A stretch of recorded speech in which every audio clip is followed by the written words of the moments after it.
ఇవేం జోకర్ లాంటి బట్టలు వేసుకున్నావు?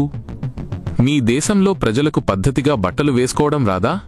మహాశయ, వస్త్రధారణ కేవలం శరీరాన్ని కప్పుతుంది, వ్యక్తిత్వాన్ని కాదు. సభ్య సమాజంలో నివసించడానికి మంచి దర్జీ, టైలర్ అవసరం. అవును, మీ దేశంలో దర్జీ మనిషిని జెంటిల్మెన్ చేయవచ్చు, కానీ నా దేశంలో మనిషి యొక్క క్యారెక్టర్, చరిత్ర అతడిని మహోన్నతుడిగా మారుస్తుంది. మిస్టర్ వివేకానంద, మీకు కేవలం 2 నిమిషాలు మాత్రమే సమయం లభిస్తుంది. గుర్తుంచుకోండి, ఇక్కడ అందరూ పెద్ద పండితులున్నారు, కాబట్టి కొంచెం జాగ్రత్తగా మాట్లాడండి. అయినా మీ దగ్గర మాట్లాడటానికి మిగిలింది ఏముంది? నేను మీకు కృతజ్ఞుడిని. సత్యం గురించి చెప్పడానికి 2 నిమిషాలు చాలు. నా అమెరికా సోదర సోదరీమణులారా, ప్రజలు కేరింతలు కొడుతూ చప్పట్లు కొట్టారు. ఇది అద్భుతం.